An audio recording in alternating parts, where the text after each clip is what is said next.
Welcome, everybody. My name is Kellen Klein, and I'm the course manager at the Center for Humane Technology, and this is our inaugural What We're Building session, which is an opportunity for all of you, our course community, to share with one another and with the CHT team what you were building.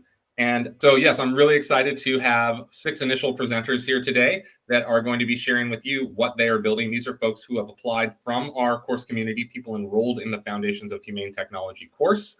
We have Stephen, Nidhi, Daniel, Bev, Greta, and Danny who are here to share with you. All right.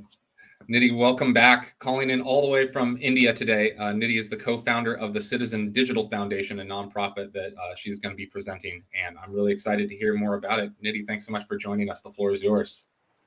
Thank you very much, Kellen. I am going to just ensure that everyone can see my screen. All right. Let's picture this. You're a country of 1.3 billion people, and your busiest and most commercial city has around 21,000 people per square kilometer.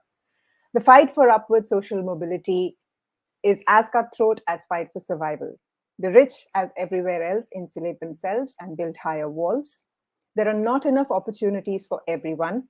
And there's at least 1,000 people who are almost as good or even better at what you do, which threatens your livelihood or status. So what do? Basically, we jostle. We'd try every trick in the book to get your foot in the door, to get ahead, to survive. And this is not an entirely alien concept to, let's say, New Yorkers, who also, I believe, are around 11,300 people per square kilometer. So you get the drift. Enter technology, which, as we already know, is largely created, owned, and distributed by a few powerful or privileged people who also then get to decide how it pans out for the rest of us. Now, technologies has definitely, like everywhere else, has been key in economic development, upliftment of people from poverty, and a lot of other advancement avenues within a country like India. But what we also need to understand about a country like India is that we are an extremely diverse, multicultural, and highly ethnocentric country. And technologies also had a role in widening certain divides, distances, and disparities that existed already, which is why thank you, Center for Humane Technologies course community, for having us here to speak about what we're building here in India. This is a nonprofit called Citizen Digital Foundation, and Vijesh Ram and myself, Nidhi Sudhan, we are the co-founders, and we're working to promote safe and responsible navigation and innovation in the digital ecosystem. We decided to work here in India for a multitude of reasons, but some of them primarily being, while as a country we're trying to onboard the next 500 million onto the online ecosystem so that they can benefit from the opportunities available, there's also a whole bunch of extractive businesses that are targeting them to exploit for political and profit motives. Regulations are still catching up. While Europe and US have already advanced in the discussion, there's a lot more to be done here in India. And being a content-saturated, big tech-smitten country also doesn't help. And there are very few avenues that are addressing the challenges of exponential technological growth.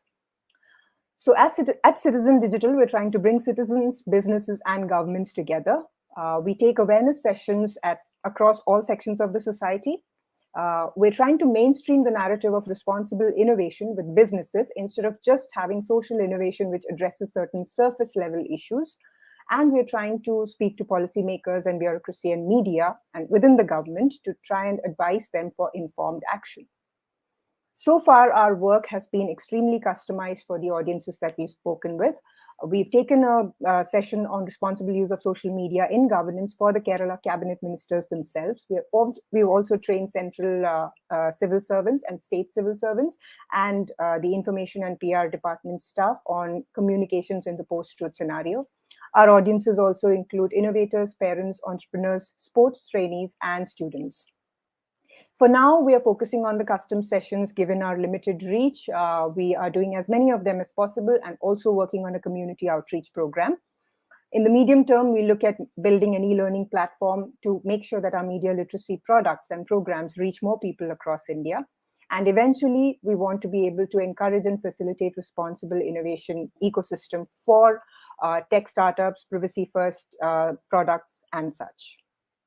we are looking for support and collaboration from the community here today. We are operating out of the 21st largest state in India called Kerala. This state is extremely advanced on social indices, including literacy, but we want to take our programs across to India and scale it out. So anyone in the community, if you're able to give us collaborations, which will increase our visibility, that would be extremely helpful for us. We can talk about it on the roundtable after this for the Q&A session. And if you're based in India and if you're looking to invest in making or influencing social change, then we'd be happy to speak to you if you could help us build capacity as such. And that's our website and details. And that's my 5 minutes.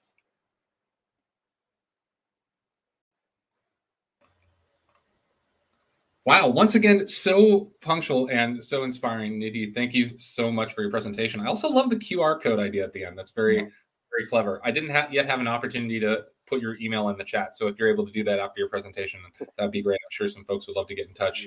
I know Nidhi, I just wanted to pose one question for now. First, I'm so grateful that you're here. Just due to the nature of the Center for Humane Technology and where we are based, India tends to be what I would argue one of our most underserved markets in terms of the course community. So I'm really grateful that you were able to be here. And I'm really excited to learn more about how this community can be supporting humane technologists in India. And I was wondering if you could talk just a moment about any unique challenges that you might have identified around being a nonprofit organization in India. Are there specific needs or challenges or opportunities that you found distinct that would be useful for the community to know about? So currently, as a nonprofit, we've been able to reach out to more people than we would have as a for-profit, because the demand for privacy and related challenges is much lesser, because the awareness is not as much as the English-speaking markets as such. However, as a nonprofit, we are still struggling with financial aspects. Of course, we are only 10 months old, so there are certain legal aspects of tax exemption that we have to clear, and the processes are on, and it usually takes its due course. But and obviously there are challenges with external funding, which comes from outside the country as well. But which is why any collaboration as such is very useful for us, because the visibility that we could get across the international platforms will establish us and our credibility and our authority in the space that we're working in. So that's essentially the area that we're looking to benefit from. Great. Well, I know other folks at Center for Humane Technology were very interested in following up with you as well to see if there are ways that we can support. So we'll be in touch. And please, anyone else in the community would encourage you to reach out to Nidhi as well. Thank you so much. Thank you.